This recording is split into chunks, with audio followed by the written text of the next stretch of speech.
بسم اللہ الرحمن الرحیم۔ ناظرین السلام علیکم، میں ہوں عنایت اللہ کامران اور حاضر ہوں آج کے ایک پروگرام کے ساتھ جو سندھ میں بلدیاتی انتخابات کے التوا کے حوالے سے ہے۔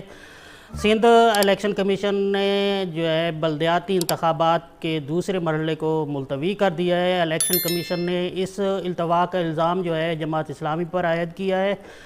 الیکشن کمیشن سندھ کی جانب سے جاری کردہ پریس ریلیز کے مطابق جماعت اسلامی کراچی نے ضمنی انتخاب جو 240 میں ہو رہا تھا اور بلدیاتی انتخابات کی التوا کی درخواست کی تھی، جبکہ اس کے برعکس امیر جماعت اسلامی کراچی حافظ نعیم الرحمان نے الیکشن کمیشن سندھ کے اس فیصلے کو جانبدارانہ قرار دیا ہے اور کہا ہے کہ یہ فیصلہ پی سندھ حکومت MQM اور PTI کی ملی بھگت کا شاخسانہ ہے۔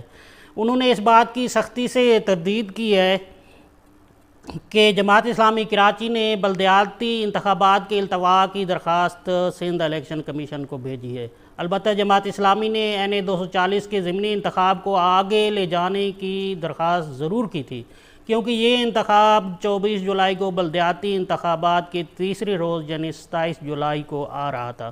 جماعت اسلامی کا موقف یہ تھا کہ قومی اسمبلی کے ضمنی انتخاب کی تاریخ آگے اس لیے بڑھائی جائے کیونکہ بلدیاتی انتخابات کی وجہ سے اس انتخاب کے انتظامات متاثر ہوں گے اور اس کی شفافیت پر بھی سوال اٹھیں گے، کیونکہ الیکشن کمیشن خود بھی بلدیاتی انتخابات کے جو نتائج ہیں ان کو مرتب کرنے میں مصروف ہوگا۔ سندھ الیکشن کمیشن نے بجائے اس کے کہ صرف NA 240 کے ضمنی انتخاب کے حوالے سے کوئی فیصلہ کرتا، اس نے بلدیاتی انتخابات ہی ملتوی کر دیے اور اس التوا کا الزام بھی جماعت اسلامی پر لگا دیا۔ اس الزام میں کتنی صداقت ہے؟ پاکستان پیپلز پارٹی کے رہنما صوبائی وزیر سعید غنی کی ایک ویڈیو آپ کے سامنے پیش کی جا رہی ہے۔ اس ویڈیو کو دیکھ کر آپ خود فیصلہ کریں کہ کیا جماعت اسلامی نے جو ہے بلدیاتی انتخابات کو ملتوی کرنے کی الیکشن کمیشن سے درخواست کی تھی یا نہیں۔ آپ کے علم میں ہے کہ سندھ ہائی کورٹ میں ایک کیس تھا اور اس کے بعد الیکشن کمیشن میں MQ نے ایک درخواست دی تھی جس میں ان کا یہ کہنا تھا کہ ڈیلیمیٹیشن کی بنیاد پر جو ہے انتخابات کو آگے کیا جائے۔ وہاں پر بھی پاکستان پیپلز پارٹی نے ان کے جو پریئر تھی اس سے اختلاف کیا تھا اور جو ہائی کورٹ میں جمع کرایا گیا اس میں جواب یہ تھا کہ سلیکٹ کمیٹی جو سندھ اسمبلی کی بنائی گئی ہے اس سلیکٹ کمیٹی کے اندر PTI بھی شامل ہے، اس سلیکٹ کمیٹی میں GDA بھی شامل ہے، اس سلیکٹ کمیٹی میں MQ بھی شامل ہے، پیپلز پارٹی بھی شامل ہے اور جماعت اسلامی اور TLP بھی شامل ہے۔ وہاں پر صرف جماعت اسلامی کے رکن نے یہ کہا تھا کہ انتخابات آگے نہیں ہونے چاہیے، باقی جو جماعتیں تھیں ان کا یہ خیال تھا کہ یہ الیکشنز جو ہیں جب تک لوکل گورنمنٹ ایکٹ میں ترمیم نہیں ہو جاتی تب تک اس کو آگے کر دیا جائے۔ تو پاکستان پیپلز پارٹی نے ان جماعتوں کا جو موقف تھا اس کو بطور سندھ حکومت عدالت کے سامنے رکھا تھا۔ ناظرین، آپ نے ویڈیو میں دیکھا کہ جناب سعید غنی جو صوبائی وزیر ہیں صوبائی حکومت سندھ کے، انہوں نے واضح طور پر یہ کہا ہے کہ Peoples Party PTI MQM GDA سمیت دیگر تمام جماعتیں، اس میں تحریک لبیک بھی شامل تھیں، بلدیاتی انتخابات ملتوی کرانا چاہتی تھی، لیکن وحید جماعت اسلامی تھی جس نے اس کی مخالفت کی اور مطالبہ کیا کہ بلدیاتی انتخابات وقت پر ہوں۔ ابھی آپ کے سامنے ایک اور ویڈیو بھی پیش کر رہے ہیں، ملاحظہ فرمائیں، جو سوشل میڈیا پر بھی موجود ہے۔ اس میں PTI کی طرف سے KMC کراچی جو ہے اس کے جو میئر کے مجوزہ امیدوار ہیں فردوس شمیم نقوی صاحب، ویڈیو ملاحظہ فرمائیں کہ وہ کیا کہہ رہے ہیں۔ آج سندھ ہائی کورٹ میں بھی پیش ہو چکے، اب ہم دوبارہ اس میں سپریم کورٹ آئیں گے۔ ناظرین، PTI نے سپریم کورٹ میں درخواست دائر کی جس میں بلدیاتی انتخابات ملتوی کرنے کا مطالبہ کیا گیا تھا۔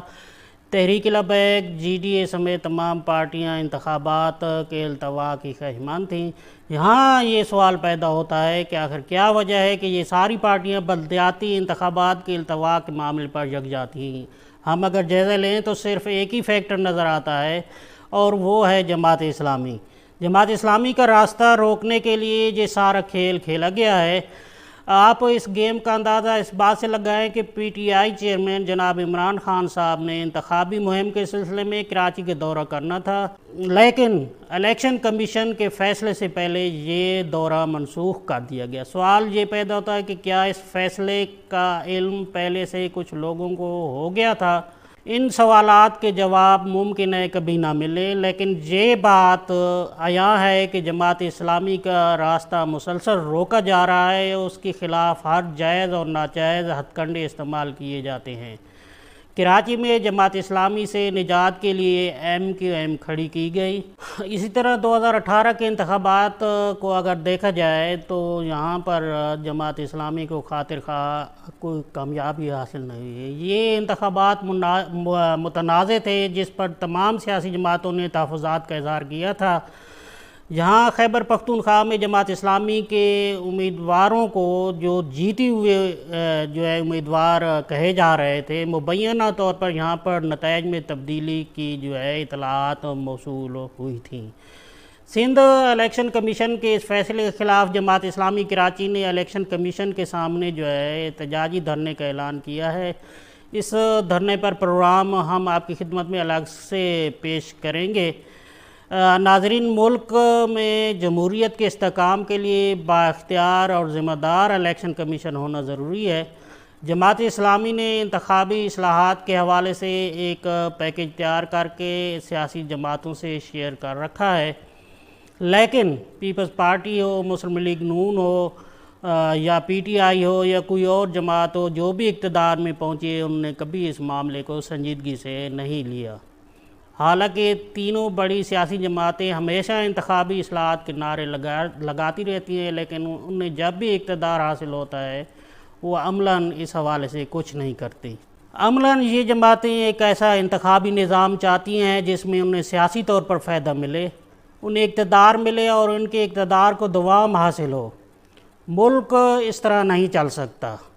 ایک آزاد، بااختیار اور غیر جانبدار الیکشن کمیشن اور غیر جانبدارانہ انتخابات اس ملک اور قوم کی ضرورت ہے، لیکن سوائے جماعت اسلامی کے کوئی بھی پارٹی اس حوالے سے سنجیدہ نہیں ہے۔ الیکشن کمیشن حزب اقتدار اور حزب اختلاف کے درمیان سینڈوچ بنا دیا گیا ہے۔ الیکشن کمیشن کی حیثیت ہر آنے والے دن کے ساتھ متاثر ہو رہی ہے۔ الیکشن کمیشن کی حیثیت متنازع بنانے کے بجائے اس کی ساکھ کو بہتر بنانے کے لیے اقدامات کی ضرورت ہے۔ الیکشن کمیشن سندھ نے بھی اپنی حیثیت کو متنازع بنا دیا ہے۔ اوپر سے ایک سیاسی جماعت کے اوپر ایک ایسی بات کا الزام عائد کر دیا گیا ہے جو اس نے کی ہی نہیں ہے۔ اس سے سندھ الیکشن کمیشن کی ساکھ کو بہت نقصان پہنچا ہے۔ ناظرین، جماعت اسلامی آج اس فیصلے کے خلاف میدان میں ہے۔ بہرحال آنے والے دنوں میں سندھ الیکشن کمیشن کے اس فیصلے اور جماعت اسلامی کے احتجاج کے کیا نتائج برآمد ہوں گے، یہ تو بہت جلد واضح ہو جائے گا، لیکن یہ بات طے ہے کہ جب بھی حکمرانوں اور طاقتور اشرافیہ نے اور غیر جمہوری قوتوں نے کسی عوامی رائے پر قدغن لگانے اور آمرانہ فیصلہ کرنے کی کوشش کی ہے تو اس کے نتائج بہت بھیانک نکلے ہیں۔ 1970 کے انتخابات کے بعد کے حالات اس کے گواہ ہیں۔ ناظرین، یہ صورتحال مختصراً آپ کے سامنے رکھی گئی ہے۔ جماعت اسلامی مسلسل بلدیاتی انتخابات کے حوالے سے کراچی میں جدوجہد میں مصروف رہی ہے۔ اس کی انتخابی کمپین اور اس کی انتخابی مہم اس زور سے جاری تھی، اور خاص طور پر سوشل میڈیا پر جس انداز میں جماعت اسلامی کی سوشل میڈیا ٹیم کمپین کر رہی تھی اور روزانہ کی بنیاد پر ٹرینڈ بن رہے تھے، تو اس چیز کو سندھ حکومت نے، پیپلز پارٹی نے اور دیگر جماعتوں نے بھی محسوس کیا، حتیٰ کہ شرجیل میمن نے میڈیا پر آ کر تنقید کا نشانہ بنایا جماعت اسلامی کی سوشل میڈیا ٹیم کو اور سوالات اٹھائے ہیں کہ ان کو پیسہ کہاں سے مل رہا ہے۔ تو جماعت اسلامی کے سوشل میڈیا کے مرکزی ہیڈ ہیں ان کی طرف سے اور سوشل میڈیا کے کارکنان کی طرف سے مسلسل یہ چیزیں آئی ہیں کہ پیسہ تو دیگر سیاسی جماعتیں اپنی سوشل میڈیا ٹیموں کو دیتی رہی ہیں، اور یہ چیزیں میڈیا پر بھی آئی ہیں کہ کس طرح عوامی وسائل کو اپنی مشہوری کے لیے اور اپنی تشہیر کے لیے استعمال کیا جاتا رہا ہے۔ جماعت اسلامی کے پاس تو رضاکار ہیں جو فی سبیل اللہ اپنا وقت بھی نکالتے ہیں اور اپنے ذاتی جو ہے نیٹ پیکیجز سے جماعت کی بیانیہ کو لوگوں تک پہنچانے کی کوشش کرتے ہیں۔ اس وقت صورتحال کا مختصر سا خاکہ جو ہے میں نے آپ کے سامنے پیش کیا ہے۔